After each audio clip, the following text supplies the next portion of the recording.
तो क्लास आज हम टॉपिक में बात करने वाले हैं 2025 के जीओ के एग्ज़ाम के बारे में जो 12th क्लास का एग्ज़ाम होने वाला है। इस 12th क्लास के एग्ज़ाम में इंडिया और वर्ल्ड के मैप को हम देखेंगे। तो क्लास हमारा पहला मैप जो आता है वो हमारे इंडिया में पहला मैप जो लिया गया है वो लिया गया है हमारे पास अर्बनाइजेशन के बारे में लिया गया है। तो सबसे कम नगरीय जनसंख्या के प्रतिशत वाला जो राज्य है वो हमारे पास सिक्किम है।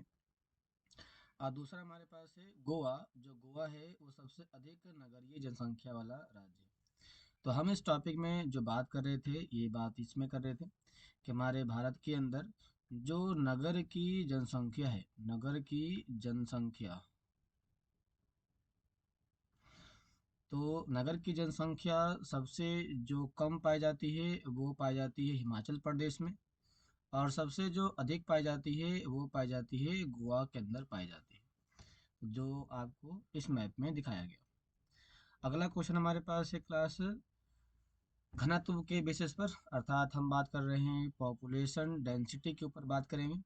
तो पॉपुलेशन डेंसिटी यदि हम बात करते हैं सबसे हाई और सबसे लो के बारे में, तो सबसे हाई जो पॉपुलेशन डेंसिटी है वो है बिहार की।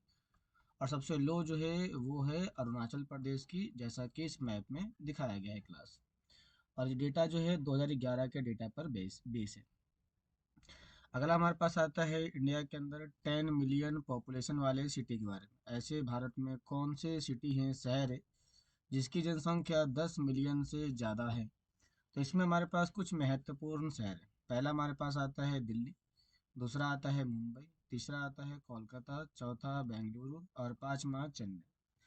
तो इसको आप सीधे ऐसे याद रख सकते हो कि जो हमारे पास गोल्डन क्वाड्रिलेटरल जो रोड है, तो गोल्डन क्वाड्रिलेटरल रोड जिन चार सिटी को जोड़ती है, जिन चार मेगा सिटी को जोड़ती है, उन सभी चार मेगा सिटियों को हम यहाँ पर 10 मिलियन पॉपुलेशन वाले सिटी में इंक्लूड कर सकते हैं।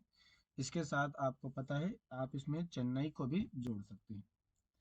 क्लास आता है नेक्स्ट क्वेश्चन। हमारे पास नेक्स्ट क्वेश्चन आता है मेजर क्रॉप इन इंडिया। भारत में सबसे मेजर क्रॉप कौन कौन से स्टेट प्रोडक्शन करते हैं। तो पहला हमारे पास आता है उत्तर प्रदेश। जो उत्तर प्रदेश स्टेट है ये वीट में और शुगर केन में सबसे ज़्यादा प्रोडक्शन करता है। आगे हमारे पास आता है असम। जो असम है वो टी के प्रोडक्शन में सबसे ज़्यादा प्रोडक्शन करता है। जो वेस्ट बंगाल है वो राइस में और जूट में प्रोडक्शन करता है। जो गुजरात है वो कॉटन और ग्राउंडनट में अर्थात मूंगफली में और कपास में ज़्यादा प्रोडक्शन करता है। महाराष्ट्र जो है वो ज्वार में प्रोडक्शन करता है। और जो कर्नाटका है वो कॉफ़ी के लिए काफ़ी ज़्यादा फेमस हमारे देश में माना जाता है। तो हमने देखा है कि भारत में मेजर क्रॉप प्रोडक्शन कहाँ कहाँ पर होते हैं, तो हमने दोबारा से देख लेना है। जो यूपी है क्लास, ये यूपी वीट के लिए और शुगर केन के लिए फेमस है। जो हमारे पास असम है वो टी के लिए फेमस है। जो हमारे पास वेस्ट बंगाल है ये वेस्ट बंगाल हमारे पास जूट के लिए और राइस के लिए फेमस है। हमने देखा गुजरात के बारे में, तो गुजरात जो फेमस है वो कॉटन के लिए और ग्राउंडनट के लिए फेमस है। इसके साथ हमने देखा था महाराष्ट्र, महाराष्ट्र जो है वो ज्वार के लिए फेमस है। इसके साथ हमने देखा कर्नाटका, कर्नाटका जो है वो कॉफ़ी के लिए फेमस है। तो ये ऐसे कुछ राज्य अलग अलग चीज़ों के लिए फेमस है। तो देखो क्लास ये भी एक चीज़ ध्यान देना आप लोग भी कि कर्नाटका में कॉफ़ी होती कहाँ तो है, तो वो होती है साउथ में होती है। जो कर्नाटका है उसके साउथ में देखने को मिल जाती है। अगला आता है मिनरल वेस्ट की बात करते हैं क्लास। तो भारत में मिनरल अलग अलग जगहों पर पाए जाते हैं। जैसे कि यदि हम बात करते हैं पहला ऑयल रिफाइनरी के बारे में बात करते हैं, तो भारत में जो ऑयल रिफाइनरी है वो तीन जगह पाई जाती है। पहला पाई जाती है उत्तर प्रदेश के मथुरा में, दूसरा है बिहार के बरौनी में और तीसरा है गुजरात के जामनगर में पाई जाती है। तो तीन हमारे पास क्लास बेसिक तौर से क्या है, तो ऑयल की रिफाइनरी पाई जाती है। अगला क्वेश्चन हमारे पास आता है कोल फील्ड। कोल फील्ड मतलब जहाँ पर कोयले का क्षेत्र पाया जाता है। तो वो हमारे पास है बोकारो, झरिया, ये दोनों पाए जाते हैं झारखंड के अंदर। रानीगंज पाया जाता है वेस्ट बंगाल के अंदर। मयूरभंज पाया जाता है उड़ीसा के अंदर। इसके साथ सॉरी मयूरभंज तो हमारे पास आयरन ओर माइन है। हमारे पास नवेली पाई जाती है जो तमिलनाडु के अंदर है। तो हमारे पास आपने देखा जो कोल फील्ड है, कोल फील्ड हमारे पास तीन जगह पर पाए जाते हैं। पहला पाया जाता है झारखंड, दूसरा पाया जाता है हमारे पास उड़ीसा और तीसरा पाया जाता है उड़ीसा नहीं, हमारे पास वेस्ट बंगाल बोल सकते हो, सॉरी। और तीसरा पाया जाता है हमारे पास तमिलनाडु। तो ये कुछ राज्यों में हमें देखने को मिल जाता है क्लास। अगला है आयरन और माइन। आयरन और माइन की बात करते हैं तो भारत में आयरन और माइन जो पाई जाती है, पहला हमारे पास पाया जाता है मयूरभंज, जो हमारे पास उड़ीसा में है। दूसरा है बेलाडीला, जो हमारे पास छत्तीसगढ़ में पाया जाता है, साउथ वाले पार्ट में। अगला हमारे पास है बेल्लारी। बेल्लारी जो है कर्नाटका में पाई जाती है। रत्नागिरी जो महाराष्ट्र में पाई जाती है। तो इस प्रकार से हमारे पास कुछ महत्वपूर्ण राज्य हैं जहाँ पर बेसिक अर्थात बेहतर हमारे पास आयरन और माइन पाए जाते हैं। अगला हमारे पास है मिनरल्स के बारे में और बात करते हैं तो मिनरल्स में हमारे पास आता है बॉक्साइट। क्लास बॉक्साइट जो हमारे पास पाई जाती है, बॉक्साइट पाई जाती है कोरापुट में पाई जाती है। इसके साथ साथ कोरापुट हो गया, कटनी हो गया, ये दो जगह पर हमारे पास पाई जाती है। जो कोरापुट है वो आप देख रहे हैं उड़ीसा में पाया जाता है ये। और जो आपका कटनी है वो पाया जाता है आपका एमपी के अंदर पाया जाता है। अगला है मैग्नीज की बात करते हैं तो जो मैग्नीज पाई जाती है क्लास हमारे पास वो पाई जाती है बालघाट में पाई जाती है। जो बालघाट हमारे पास है वो क्लास कहाँ पर है, तो जो बालघाट हमारे पास है वो आपके पास एमपी में पाई जाती है। इसके साथ पाई जाती है शिवमोगा में पाई जाती है जो कर्नाटका के अंदर है। हमारे पास कॉपर माइन की बात करते हैं तो कॉपर माइन आपके खेतड़ी में पाया जाता है और सिंहभूम में पाया जाता है और हजारीबाग में पाया जाता है। जो खेतड़ी है वो राजस्थान में है, जो हजारीबाग है वो झारखंड के अंदर है और जो सिंहभूम है वो भी झारखंड के अंदर पाई जाती है। तो इन कुछ क्षेत्रों के अंदर आपको मिनरल्स, खास मिनरल्स पाए जाते हैं।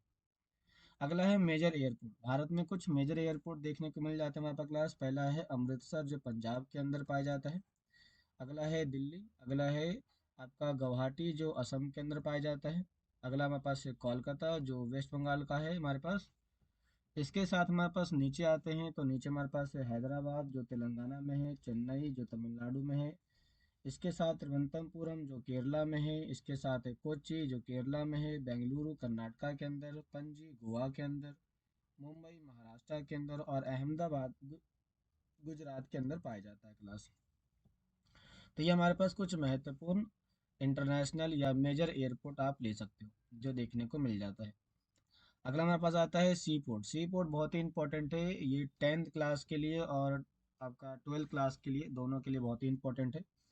यदि हम बात करते हैं सी पोर्ट के बारे में तो भारत में ज़्यादातर सी पोर्ट जो पाए जाएंगे वो ईस्टर्न और वेस्टर्न घाट पर ही देखने को मिल जाएंगे। तो पहला हमारे पास आता है कांडला जो गुजरात में है, मुंबई जो महाराष्ट्र में है। तो मुंबई के बढ़ते हुए बर्डन को कम करने के लिए मुंबई के ही नीचे बनाया गया था जवाहरलाल नेहरू सी पोर्ट बनाया गया था क्लास। तो जवाहरलाल नेहरू सी पोर्ट जो है वो मुंबई के बर्डन को कम करने के लिए बनाया गया। मरमागो गोवा के अंदर है। इसके साथ मंगलुरु कर्नाटका के अंदर है, कोच्चि केरला में है, तूतीकोरिन तमिलनाडु में, चेन्नई में है हमारे पास चेन्नई है जो तमिलनाडु में है, विशाखापट्टनम आंध्र प्रदेश, पारादीप उड़ीसा और कोलकाता वेस्ट बंगाल में जो यहाँ पर आपको देखने को मिल जाता है क्लास। इस प्रकार से हमारे पास कुछ बेहतर किस्म के या फिर हमारे पास कुछ मेजर सी पोर्ट देखने को मिल जाते हैं। हमारे पास बात आता है वर्ल्ड पॉलिटिकल मैप के बारे में तो कहा जाता है कि जो सबसे लार्ज कंट्री है कॉन्टिनेंट का, हर एक कॉन्टिनेंट में, हर एक महाद्वीप के अंदर हमारे पास कुछ ऐसे देश होंगे जो उस महाद्वीप का सबसे बड़ा देश होगा। जैसे कि यदि हम बात करते हैं आपका नॉर्थ अमेरिका की बात करते हैं तो नॉर्थ अमेरिका का सबसे बड़ा जो देश है वो हमारे पास है कनाडा। अगला है साउथ अमेरिका की बात करते हैं तो ये है आपका ब्राज़ील। यदि हम बात करते हैं आपका क्लास अफ्रीका के बारे में बात करते हैं तो ये जो तीसरे नंबर पर है वो अल्जीरिया है, जो चौथे नंबर पर है वो ऑस्ट्रेलिया है, और जो पाँचवें नंबर पर है वो चाइना है, और जो छठे नंबर पर है क्लास उसका नाम है फ्रांस, यूरोप का फ्रांस। क्लास ध्यान देना यहाँ पे नीचे लिखा भी गया है, आप सही से देख सकते हैं। तो वर्ल्ड में कौन कौन से ऐसे कंट्री है जो सबसे ज़्यादा बड़ी दिखाई मिल जाती है, तो नॉर्थ अमेरिका में है कनाडा, साउथ अमेरिका में है ब्राज़ील, अफ्रीका में है अल्जीरिया, ऑस्ट्रेलिया खुद ही एक कॉन्टिनेंट है और वो बहुत बड़ा कंट्री भी है। अगला है चाइना एशिया के अंदर, और यूरोप में है फ्रांस। तो ये कुछ हमारे पास मेजर देश देखने को मिल जाते हैं। अगला है मेजर एरिया सब सस्टेंस गैदरिंग के बारे में बात करता है। तो यदि हम बात करते हैं इसके बारे में तो कौन कौन से ऐसे इलाके हैं जो सब सस्टेंस गैदरिंग देखने को मिल जाती है क्लास। तो हमारे पास है कुछ मेजर खास पार्ट, चलिए देखते हैं, इसको समझते हैं। हमारे पास पहला जो पार्ट आता है वो आता है नॉर्थ कनाडा। नॉर्थ कनाडा आपका पूरी तरह से नॉर्थ वाले अमेरिका के पार्ट में फैला हुआ है। दूसरा है अमेजन बेसिन जो पूरी तरह से ब्राज़ील में फैला हुआ है। तीसरा हमारे पास है ट्रॉपिकल अफ्रीका जो फैला हुआ है क्लास हमारे पास अफ्रीका के जायरे, कोंगो, रिपब्लिक ऑफ कोंगो देशों में फैला हुआ है। अगला हमारे पास आता है इसके साथ साथ नॉर्दर्न यूरेशिया, आपका नाम ही आ चुका है यूरेशिया, तो यूरेशिया सीधे सीधे आपका यूरोप और एशिया के ऊपर वाले पार्ट में देखने को मिल जाता है क्लास आपके पास। अगला हमारे पास आता है साउथ ईस्ट एशिया।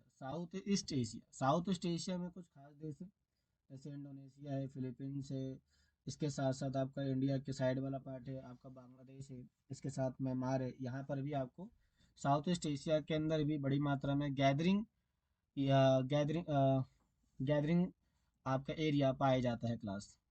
अगला आता है नोमेडिक हर्डिंग इलाका। नोमेडिक हर्डिंग मतलब घुमंतु जनजाति जो यहाँ पर शिकार करके खाने का काम करते हैं। तो ये जो लोग पाए जाते हैं, ये खास करके आप इस मैप को देख के समझ सकते हैं कि कहाँ कहाँ पे पाए जाते हैं। तो आइए समझते हैं पहला दिखा क्लास। पहला कहता है नॉर्थ अफ्रीका। तो नॉर्थ अफ्रीका एक मात्र ऐसा इलाका है जहाँ पर लोग हर्डिंग करने का काम करते हैं, क्योंकि ये पूरा राजस्थान अर्थात सहारा डेजर्ट का इलाका है। और इस इलाके के अंदर बड़ी मात्रा में सूखा पड़ता है, पानी नहीं पड़ता है, इसलिए यहाँ के लोग हर्डिंग का काम करते हैं। अगला है अरेबियन पेनिसुला। बी पार्ट देख रहे हैं, अरेबियन पेनिसुला। तो अरेबियन पेनिसुला भी इस क्लास का ऐसा है। तो अरेबियन पेनिसुला जो है वो भी पूरी तरह से आपका डेजर्ट इलाका है। ज़्यादातर नोमैडिक हर्डिंग आपको जो देखने को मिलेगा, दो जगह पे देखने को मिलेगा। पहली वो जगह जो काफ़ी ज़्यादा हॉट हो अर्थात गर्म इलाका हो, और दूसरा कोल्ड हो, वहाँ पर आपको देखने को मिलेगा। तो आप देख रहे हैं अरेबियन पेनिसुला जो आपका सऊदी अरेबिया है, ओमान है, अमन है, यहाँ पर भी लोग बड़ी मात्रा में हर्डिंग करते हैं। अगला है मंगोलिया। मंगोलिया की बात करते हैं तो क्लास ये एशिया के अंदर पड़ता है और एशिया के नॉर्दर्न पार्ट में देखने को मिल जाता है। आइए मैप में समझते हैं। ये देख रहे हैं आप इसके पहले क्लास, ये पूरा मंगोलिया वाला पार्ट है, तो यहाँ भी आपको देखने को मिल जाता है। अगला हमारे पास आता है tundra region of Europe. Europe का टुंड्रा मतलब यूरेशिया के ऊपर वाला जो पार्ट हमारे पास, यूरेशिया का जो ऊपर का पार्ट है, ये यूरेशिया के पूरे पार्ट में इस टाइप के क्षेत्र में पाया जाता है, क्योंकि यहाँ पे ठंडी इलाके होती है और ठंडी इलाके में भी लोग हर्डिंग करते हैं। इसके साथ का इसमें आता है मेडागास्कर। जो मेडागास्कर है वो आपका अफ्रीका के साइड में जो कंट्री है वहाँ पे पाया जाता है, एक आइलैंड कंट्री है मेडागास्कर।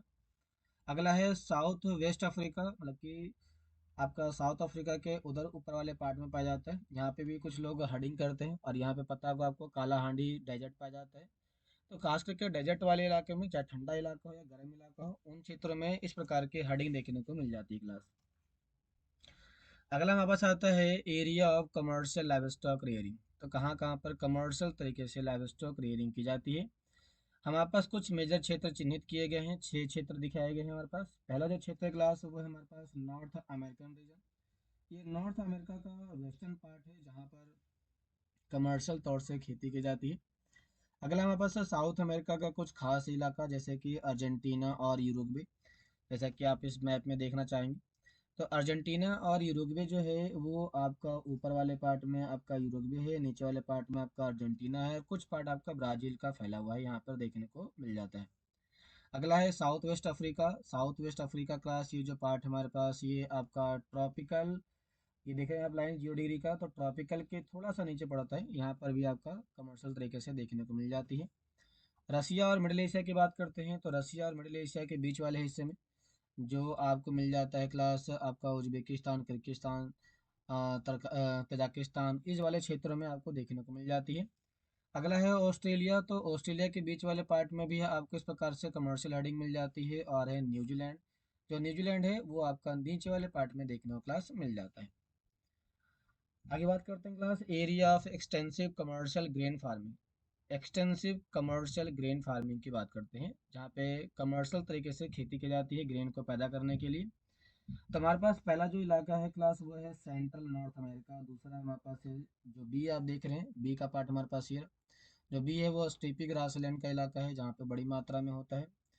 क्या देखो लिखा भी इसके अंदर गया है कि जो पहला है वो प्रेरीज है नॉर्थ अमेरिका के अंदर। ये प्रेरीज घास का मैदान, ये जो घास का मैदान है उसका नाम है प्रेरीज। घास का मैदान है क्लास प्रेरीज। और इस घास के मैदान में बड़ी मात्रा में खेती की जाती है, जो नॉर्थ अमेरिका के अंदर पाया जाता है। दूसरा हमारे पास है ये है स्टेपी ग्रास का लैंड है क्लास, हमारे पास स्टेपी ग्रास लैंड। और जो तीसरा हमारे पास है सी पॉइंट है, सी पॉइंट नीचे आपको मिल जाता है, जो पंपास है क्लास हमारे पास, ये हमारे पास है पंपास, जो साउथ अमेरिका में पाया जाता है। अगला हमारे पास आता है डी, और जो डी है वो बेल्ट है जो साउथ अफ्रीका में पाया जाता है। अगला हमारे पास है डाउन्स, ये लास्ट वाला डाउन्स यहाँ पर, ये ऑस्ट्रेलिया का पार्ट हमारे पास। ये आप वर्ल्ड मैप में कई बार ये क्वेश्चन आया हुआ है क्लास। ये क्वेश्चन कई बार रिपीटेड है कि ऑस्ट्रेलिया के अंदर से कौन सी कमर्शियल लाइव स्टॉक रेयरिंग की जाती है, तो वहाँ पर आपका वेल्स आता है। अगला हमारे पास आता है कैंटबरी, जो स्विट्जरलैंड में, सॉरी न्यूजीलैंड में पाया जाता है। कैंटबरी जो पूरी तरह से इस वाले पार्ट में फैला हुआ है। तो ये कुछ ऐसे इलाके हैं जहाँ पर हमारे पास बड़ी मात्रा में commercial, extensive commercial grain farming की जाती है। एक्सटेंसिव कमर्शियल ग्रेन फार्मिंग की जाती है। अगला हमारे पास आता है एरिया ऑफ मिक्स फार्मिंग। ऐसे कौन कौन से एरिया हैं जहाँ पर मिक्स फार्मिंग की जाती है, मिश्रित खेती की जाती है। तो क्लास देखते हैं पहला पॉइंट। पहला पॉइंट हमारे पास आता है ये वाला इलाका। जो दूसरा पॉइंट क्लास हमारे पास, पहले देखते हैं जो ए वाला पार्ट है वो यूरेशिया है। यूरेशिया इसलिए क्योंकि ये यूरोप और एशिया के दोनों हिस्सों में फैला हुआ है। ये खास करके रसिया के क्षेत्र में पाया जाता है। जो दूसरा पार्ट है वो पूरी तरह से यूरोप के अंदर फैला हुआ है, और ये जो यूरोप का पार्ट है वो है नॉर्थ और वेस्ट यूरोप में पाया जाता है। अगर हम बात करते हैं तीसरा, तो temperate region of south America. South America का जो ये टेम्परेट रीजन है, यहाँ पर टेम्परेचर काफ़ी ज़्यादा होता है, तो इन इलाकों में भी आपको देखने को मिल जाता है। अगला है south east Africa. South east Africa, class ध्यान देना, ये हमारे पास है साउथ और ईस्ट। तो साउथ ईस्ट अफ्रीका में आपको देखने को मिल जाता है। ये जो पार्ट हमारे पास साउथ अफ्रीका है, एस्टोनिया है, ऐसे यहाँ पर कुछ और भी रीजन में बड़ी मात्रा में पाए जाते हैं। अगर हमारे पास है eastern part of north America. तो नॉर्थ अमेरिका के ईस्टर्न पार्ट ऑफ, ये पार्ट देख रहे हैं, ये दो हिस्सों में बटा हुआ है, ऊपर का हिस्सा और नीचे का हिस्सा। जो ऊपर का हिस्सा है इसे हम बोलते हैं साउथ ईस्ट कनाडा, और इसे बोलते हैं नॉर्थ ईस्ट यूएसए बोलते हैं। इन दोनों ही क्षेत्र में खासकर फैला हुआ है। इसका एक पार्ट वेस्टर्न पार्ट में फैला हुआ है, दूसरा जो पार्ट फैला हुआ है वो आपका मैक्सिको के बगल में देखने को मिल जाता है क्लास। हमारे पास नेक्स्ट क्वेश्चन आता है मेजर सी पोर्ट। पूरे वर्ल्ड में मेजर सी पोर्ट कहाँ कहाँ देखने को मिल जाते हैं। थोड़ा ऐसे जूम करते हैं तो क्लास पहला चलते हैं अफ्रीका, अमेरिका से चलते हैं। अमेरिका में सबसे मेजर सी पोर्ट जो है वो पहला हमारे पास आता है वैंकूवर। ध्यान क्लास, पहला है वैंकूवर, दूसरा है सैन फ्रांसिस्को, तीसरा है न्यू ऑर्लिन, चौथा हमारे पास कोलोन, पांचवा हमारे पास है बेल पारिशो, छठा हमारे पास है रियो डी जनेरियो। तो छह सी पोर्ट ऐसे हैं जो नॉर्थ और साउथ अमेरिका में पाए जाते हैं। पहला हमारे पास है वैंकूवर, दूसरा है सैन फ्रांसिस्को, तीसरा हमारे पास है न्यू ऑर्लिन, चौथा है कोलोन, पांचवा है बेलपारिसो, छठा है रियो डी जनेरियो। क्लास हम बात करते हैं नेक्स्ट में, हम चलते हैं यूरोप से। तो पहला हमारे पास आता है नॉर्थ के, जो सातवें नंबर पर आता है। आठवां हमारे पास है हेम्सबर्ग, नौवें नंबर पर है लंदन, छठे नंबर पर है स्वेज कैनाल, यहाँ पर एक बहुत बड़ा सीपोर्ट है। अगला है आपका कैप टाउन, जो आपका आता है 10 से 11 नंबर पर। अगला आपका आता है अदन, जो 12 नंबर पर आता है। अदन जो है वो अदन कंट्री है, वहीं पर पाई जाती है। अगला है कराची, जो 13 नंबर पर आता है, पाकिस्तान के अंदर है। कोलकाता है क्लास, जो कोलकाता हमारे पास है वो 14 नंबर इंडिया में आता है, वेस्ट बंगाल के अंदर है। अगला हमारे पास आता है याकोहामा, जापान के अंदर, जो 15 नंबर पर है। शंघाई 16 नंबर पर। हांगकांग 17 नंबर पर। पर्थ 18, और मेलबर्न है क्लास 19, और हमारे पास है सिडनी 20। तो 20 ऐसे पोर्ट हैं जो वर्ल्ड में सबसे बड़े पोर्ट देखने को मिल जाते हैं। तो वर्ल्ड में सबसे बड़े बड़े पोर्ट हमारे पास एशिया में कौन कौन से पोर्ट हैं, तो एशिया में है कराची है, कोलकाता है, हांगकांग है, संघाई है, और याकोहामा है। ऑस्ट्रेलिया में तीन है, पर्थ है, मेडागास्कर, सॉरी मेलबर्न है, और सिडनी है। अफ्रीका की बात करते हैं तो अफ्रीका में आपका एक कैप टाउन है, दूसरा स्वेज है, और एशिया में एक अदन भी है। आदि हम बात करते हैं यूरोप में, तो यूरोप में तीन है, नॉर्थ केप, हैम्सबर्ग, लंदन। बात करते हैं नॉर्थ अमेरिका में, तो नॉर्थ अमेरिका में तीन है, पहला वैंकूवर, सैन फ्रांसिस्को, दूसरा न्यू ऑर्लिन। यदि बात करते हैं साउथ अमेरिका में, तो यहाँ भी तीन है, पहला है कोलोन, बेलपारिसो, रियो डी जेनेरियो। जो वैंकूवर है ये हमारे पास नॉर्थ में, आपने सुना होगा, पढ़ा भी होगा। तो ट्रांस कैनेडियन रेलवे है, ये इसका सीपोर्ट भी है, और ये इसका वेस्टर्न आपका पार्ट भी क्लास इसी में इंक्लूड होता है। तो ये खास हमारे पास थे कुछ वर्ल्ड के मेजर सीपोर्ट। जैसा कि हमने क्लास देख लिया यहाँ पर। तो यूरोप में कहाँ कहाँ पर है हमने पूरा देख लिया। आपका नॉर्थ अमेरिका में कहाँ पर है, Vancouver, San Francisco, New Orleans. अभी आपने पूरा ऊपर की तरह क्लास देख चुकी हो। हाँ, बस आता है कुछ मेजर एयरपोर्ट जो पूरे वर्ल्ड में देखने को मिल जाते हैं। थोड़ा इसको जूम करते हैं और समझते हैं वर्ल्ड में कौन कौन से मेजर एयरपोर्ट है। पहले बात करते हैं हम नॉर्थ अमेरिका के बारे में बात करते हैं। तो पहले आता है शिकागो। अगला हमारे पास आता है न्यू ऑर्लिन्स। तीसरा आता है आपका मैक्सिको सिटी। तो हमारे पास नॉर्थ अमेरिका में तीन है, पहला शिकागो, दूसरा न्यू ऑर्लिन, तीसरा मैक्सिको सिटी।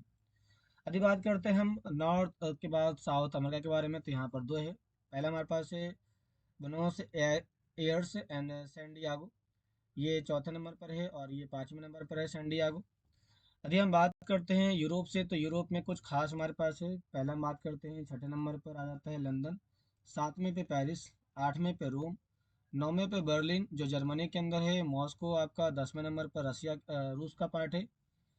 अगला बात करते हैं हम यहाँ पर अफ्रीका के बारे में, तो अफ्रीका में हमारे पास दो है। पहला है नैरोबी, नैरोबी जो है क्लास वो 11 नंबर पर आता है, जो आपका मिडिल पार्ट में पाया जाता है। अगला है जोहान्सबर्ग जो 12 नंबर पर आता है आपका साउथ अफ्रीका के अंदर। एशिया की बात करते हैं, तो एशिया में पहला हमारे पास आता है अदन जो 13 नंबर पर आता है, आपका जडेड जो 14 नंबर पर आता है, मुंबई 15 नंबर पर, बेजिंग 16 नंबर पर, टोक्यो 17 नंबर पर, डरबिन 18 पर, और बिलिंगटन जो 19 नंबर पर आता है क्लास। तो बिलिंगटन जो है हमारे पास वो न्यूजीलैंड में है, डरबिन जो है ऑस्ट्रेलिया में है, टोक्यो जापान में है, बीजिंग जो है हमारे पास वो आपका पड़ जाता है चाइना के अंदर, मुंबई इंडिया के अंदर। आपके पास जो जडेजा है वो सऊदी अरेबिया के अंदर, अदन अदन कंट्री के अंदर ही हमारे पास है। नैरोबी की थोड़ा देख लेते हैं, नैरोबी कौन से कंट्री में आता है क्लास हमारे पास। तो हमारे पास बात करता है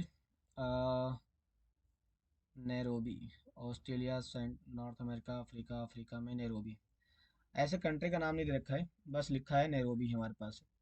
क्लास इस प्रकार से हमने देखा आज इंडिया और वर्ल्ड के कुछ इंपॉर्टेंट मेजर मैप के पार्ट देखे, जो आपके मैप में एग्जाम में पूछने की संभावना यहीं से आती है। यहाँ से बाहर आपको मैप नहीं पूछ सकता क्लास। जितने भी अभी तक आपके पीवाईक्यू क्वेश्चन पेपर आए हुए हैं, सारे के सारे पीवाईक्यू क्वेश्चन पेपर में यहीं से आपके क्वेश्चन डायरेक्टली पूछे जा चुके हैं क्लास। तो आप इसको अच्छे तरीके से अपने मैप पे फिल करके जाइए, यह आपके लिए बहुत बड़ा हैक होगा।